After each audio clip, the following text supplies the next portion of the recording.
let's start the show and let's see how the people will, fix it or along the way make it happen. Okay. Let me tell you also how I want to conduct this, because there are so many people. I'd like to make a presentation with a minimal interruption, and you can use the chat to ask the question. Some people are already doing that, and one fellow said his cam is broken, the other. So you can use the chat to ask the question, so you're not interrupting my talk, and I'm observing the question, and then I can answer the question as I move along. And what I would prefer at the end of the 2-hour talk, then you can all come on video and ask the question in video, so we can have a full interaction. Hopefully by that time you'll figure out how to make sure that your video works and your audio works on your computer. If your computer works, I suggest one thing. If you all have a cell phone, get connected on this meeting on a cell phone, because every cell phone now has audio and video which works automatically. Okay, so that's the point. All right, so now let me make first of all, I'll change the view to speaker view. So now you can see me, right? So now we're in a speaker view, and when I'm in a speaker view, you can see me talking, and then whoever actually gets to interact and talk, he will also show on a speaker. Now I'm sharing the screen. So now what you see on the screen, I just froze a picture for a second. This is picked up from an internet short video, like 20 seconds or so, showing the very important experiment which was done way back in 200 years ago, actually, to be exact, to 201 years. And he made an experiment trying to prove that electricity and magnetism are not connected. You understand? So what he was trying to prove, and had an actual demonstration, because at that time, 10 years prior to that, is Galvani discovered this, live electricity by cutting the frogs, and then later the Volta figured out how to make out of that voltaic pile, or for the first time, make a source of the electric power, a continuous power, rather than being just, the charge, which you had to rub to generate electricity. So Oersted set out to do that the two things are not connected. And he made experiment in front of the audience, and the experiment was successful. What he did, he made a battery, as you can see here, and connected a voltaic source battery with a constant current going through the wire, and then put a magnetic needle at the top of it. And he expected to see that there is no effect on magnetic needle, because magnetic needle, the Earth has its own north and south pole, and magnetic needle is such that it always points out to north pole.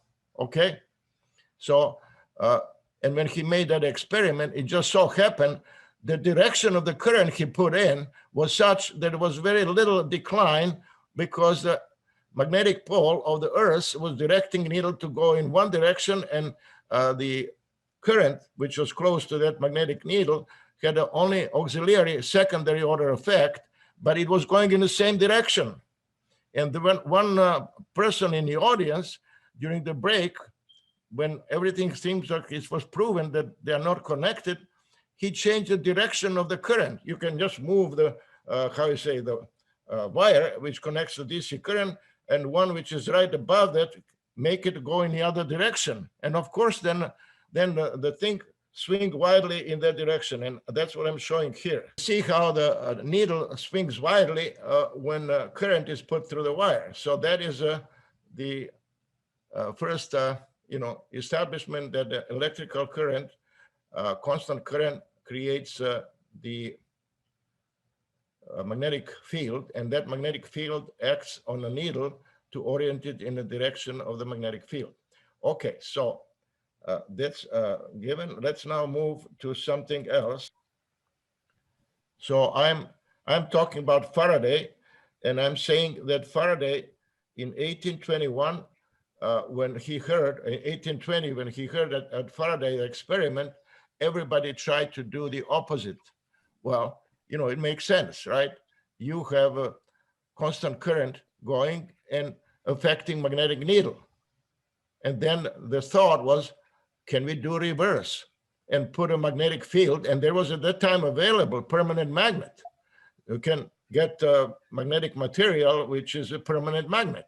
And you use a permanent magnet and say, okay, I'll put a now permanent magnet around the wire, and I try to generate a DC current. Well, the only problem is it doesn't work, even though the Faraday spent from 1821 to 1831 trying to prove just that. And what has happened, as you see here, he concocted this experiment. He's trying to repeat exactly that. He put a battery, because that was the only source of the power at that time. So he put a battery and put a switch in it. And with the idea, he'll turn on the switch and we'll get now on this, what it looks like and feels like a transformer, except it doesn't work like a transformer, you know, and I explain in a second. And the system he had is, he had at that time very sensitive galvanometer, which could measure milliamps of the current. And then when you would turn a switch on a primary, this whole gadget, and you can see it in a display, the original transformer is a huge toroid. And he put a one winding on one side, on that room, and he put this battery source of the power and the switch in one room, and then the toroid and galvanometer measuring in the other room.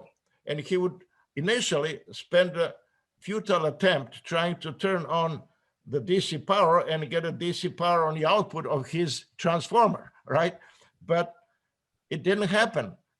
Why? Because he would come and turn a switch on in one room, where this concoction was on the left-hand side, on the primaries or in one room, go to another room and wouldn't see anything. Until one day, I guess his assistant was, again, by a mistake, came early. So he told the assistant, turn the switch on, and he was working in his room. And guess what? Just during that instance, when you turn the switch on, there was a declination of a recorded current, transient current in a galvanometer, right? And then, so as you turn the switch off, again, there is declination in the other direction. So that's where he discovered the law of electromagnetic induction. And the people start seeing they can make an electromagnet if you put a magnetic core, and which dramatically increase the flux in the core and force. Then with a small current, you can pull out big, attract a steel and move it from one place to another. But the point, they were all stuck at that time that you need a change of the current. And he introduced his Faraday law, but it was waited until later in 1860 67 is when Faraday died. But before Faraday died, Maxwell came and explained why it is impossible. And of course, he came along the way with the Maxwell equation, why it is impossible that a constant current operate in this gadget. It is only it can only operate in this transient mode. And of course, what happened in the meantime, I think there are some people who realized, well, if that is the case, they tried to make a, transformer to operate not with a battery, but operate with the alternating generator, single phase generator. And then it turns out if you put, instead of a galvanometer, we put a light bulb will shine. because it doesn't care. A light bulb is a resistor, so it doesn't care. It's not a motor that wouldn't work on a single phase because it will move one or the other direction, and it could be used. But that was something that people didn't believe in alternating current and alternating voltage. And what I want to impress on you is that it took, and timing is that Faraday died in 1867. Maxwell died in 1879. 3 years before Tesla came with his rotating magnetic field and proved them all wrong, which they all said alternating current is useless. We need to rectify it to get a DC generator. And that's what they were doing all along. And he came up with this rotating magnetic field, came up with the came up with a way how you can utilize alternating current. Of course, he upped a stake by changing it to 3-phase, initially 2-phase, and 2-phase. Then he can transfer with the transformer to very high voltage and use it for a distribution with the no losses, because that's the whole point of a transformer. Now, so the really, when the things started happening, so I very often make a point that since the whole world was not believing into alternating current and branded it as useless, then Tesla proved his in 1882 that it's just the opposite. One thing I wonder, and that's unfortunately with the whole world, you know, I wonder if Faraday and Tesla were alive when Faraday and Maxwell were alive and Tesla did that. I'm sure they will give us sum up and say this is the greatest invention since sliced bread. Unfortunately, after they died, there was nobody of that stature to really back that up. And then there was a big war of current, whether we should use a DC for a transmission or a AC.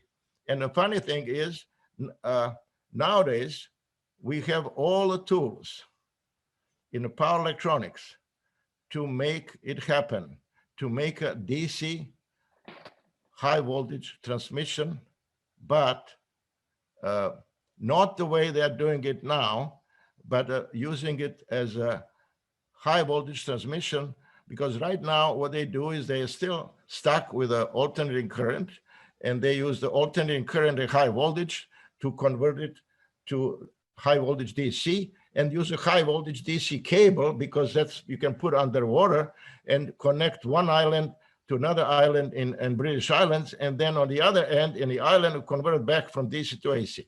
But that's not a point. Now we can make a use of this beautiful device transformer, and especially even for a single phase, we can make a DC to DC conversion high voltage, which is initially using the source of power, not like Niagara power plant with the converting the mechanical power with the generators, 61st generators in AC power, but use the sunlight, which comes naturally to DC, and use a converter to transfer it with the isolation to transfer it to very high voltage, and then step it down on the other end after transmission down to DC voltage. Anyway, everything except the motors now uses a DC power, electronics, and all the other gadgets. So anyway, the point is that really burst of the alternating current and a new electricity is happening now. And I made a point like 2 weeks ago, 3 weeks ago, when I made a previous introduction. You see what happened when Texas ran out because of the cold. They're not prepared, and for 4 days they couldn't have electricity. People are dying. You know, everything was working on electricity. The whole world is hooked up in electrical distribution system that Tesla made happen. I first want to go to this overall big picture, and the big picture is that when Tesla came up in 1882, it was in 1895. There was a Chicago fair, and a fair in Chicago, worldwide fair, was lighted with Edison lights but used the power, alternating power, and not the Edison DC power. And that was because Westinghouse won a contract to light up a show and not Edison Company.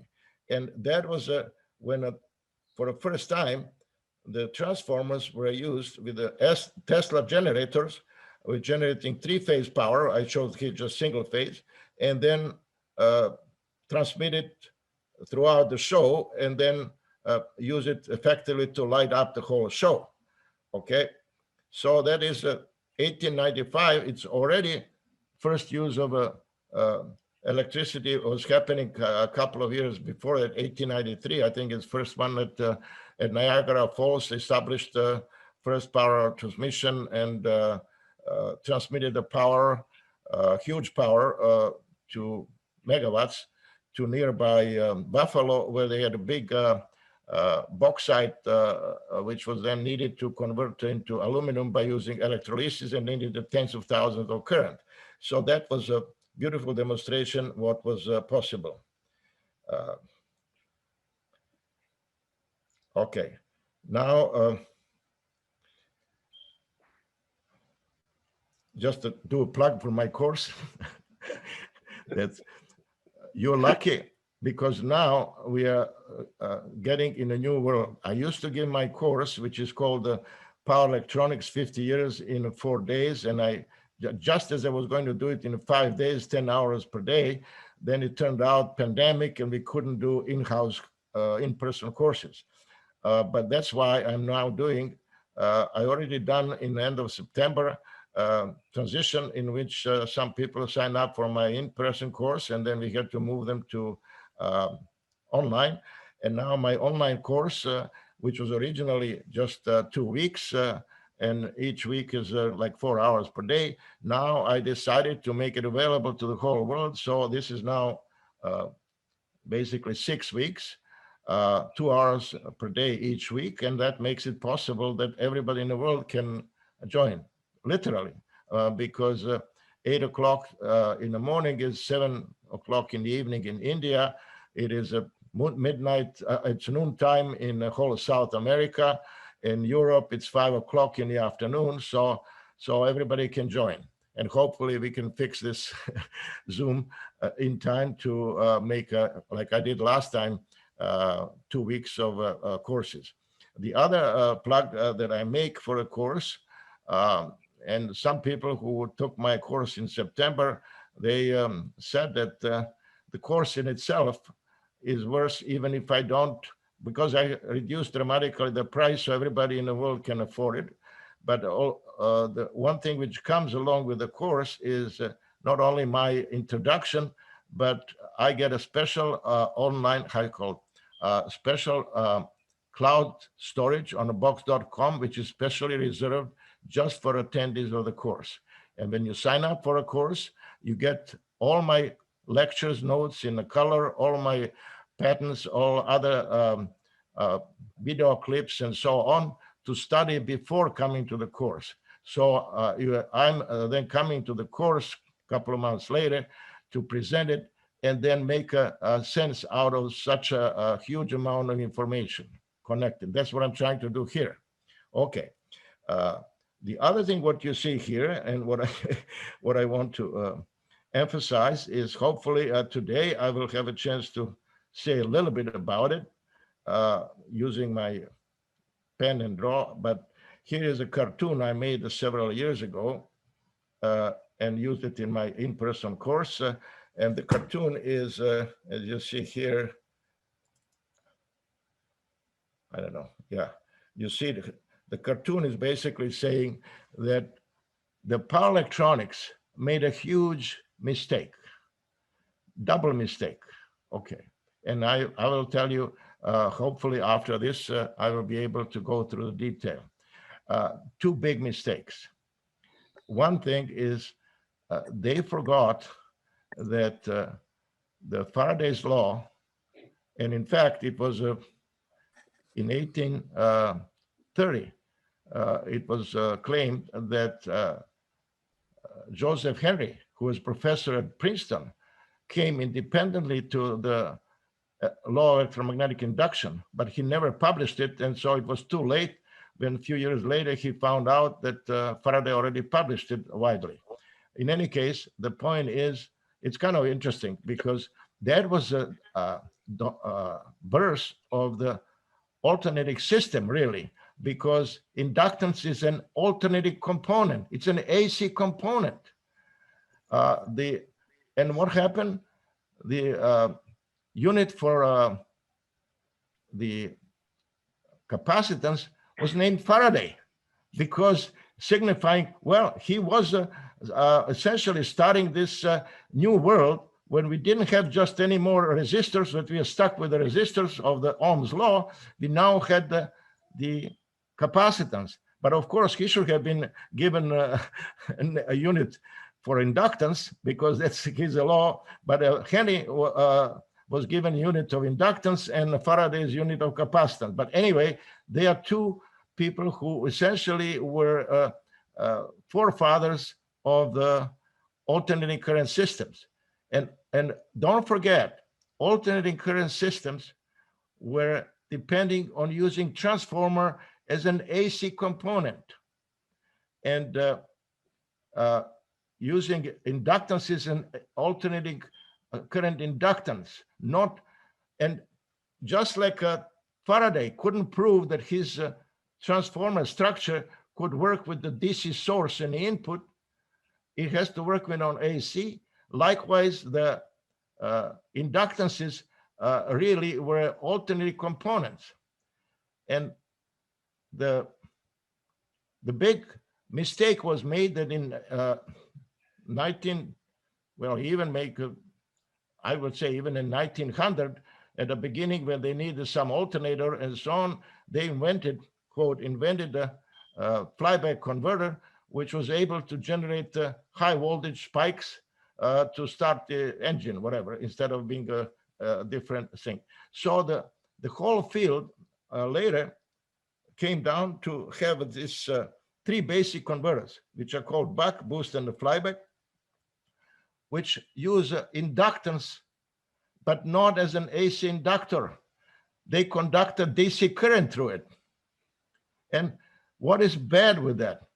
That is a fake inductor. And I'm trying now for last 30, 40 years to tell the whole field, you are just working on the wrong premise. This is, if you put there are two things that I would like to explain maybe here when I go about transformer.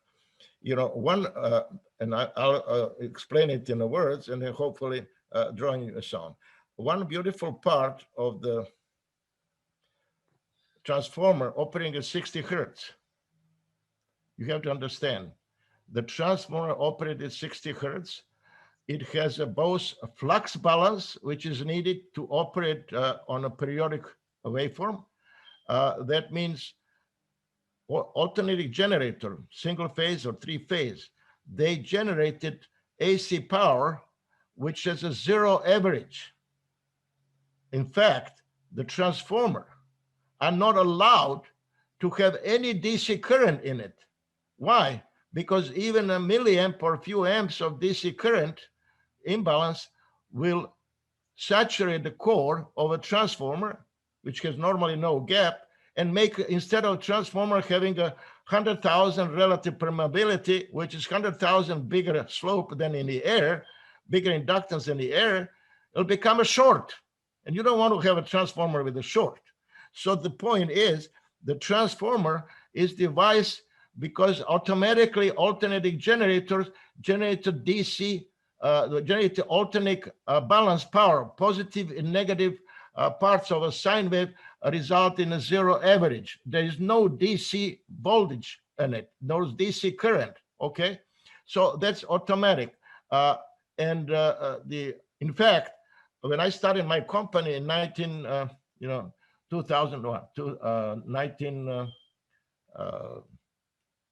1970, 1960s, yeah, 1970 plus 1967. Then I made a first in a company at that time through Sandia Laboratory, first converter, which convert DC power into alternating current and pump the power in utility line. And we had to make sure that when we pump the power in phase with the utility line, that we don't create any DC average, because that will saturate the 60 hertz transformer, disaster, all right? So the point I'm saying is the 60 hertz transformer, beauty of it is an alternating current is automatically had a volt-second balance, flux balance. Okay, we'll go through more detail, just putting big picture now. It also has, at the same time, it has a charge balance. What that means, if you put a DC voltage source, AC voltage source on the primary, you are going to have a huge inductance when you have this core. And huge inductance will say that the current drawn from a source will be very little. Yes, it'll be shifted 90 degrees from a voltage, but the magnitude will be very small. And that current, when a secondary is open and a primary is excited with the source on the input, draws very little current. But that is all what you need to create small current in the primary, create so-called magnetizing current, which generates a flux in the core. And the flux in the core, by Faraday's law, N d phi per dt, creates opposing voltage, opposing the generator voltage on the primary to make a balance on the primary. But if you put another winding on a secondary, that will generate the same voltage. But the point is that voltage on the secondary, as you see, I have a dot connection. If you put a resistive load, the current will be driven by that voltage, identical voltage on the secondary will be driven to go out of the dot into the load. But that means the current on the primary, a reflected current on the primary, is also coming into the dot. So that means the primary current minus secondary reflected current, they cancel and create this small magnetizing current. The point is magnetizing current is something which is necessary to make it work, but and it doesn't change. It is 1% of the power. And when you start loading the secondary with more power, all the power on the secondary comes at the expense and the increase of the input current. And this circulating magnetizing current stays the same, very little. In fact, there was a push to make a 60 hertz transformer, which will have a very high magnetizing inductance with 100,000 silicon steel, 100,000 permeability. So therefore, this nuisance current, which needs to have everything going, is small, independent of the load. And now what we have, now the people are making the point I'm making, this beautiful transformer has already everything in it, which we didn't make it right. Because when we made switch power conversion, we introduced components like inductors, which is, and call it inductor, and worse yet, use a symbol, same symbol of inductor, which I blame their, IEEE for each new device. They invented a special symbol for a bipolar transistor, MOSFET, gallium nitride, you name it, silicon carbide. And then for an inductor, they kept the same symbol as though it was AC inductor. That was a lie. That was a fake inductor. That inductor couldn't take the milliamps of the current, and it would saturate. And instead of being huge inductance and huge impedance, it'll be short. Okay. And what the people made? The people made concoction that they called it. Put an air gap in a magnetic flux, killed inductance by factor of 100 or 200, and then said, oh, now we can conduct a current, DC current through it.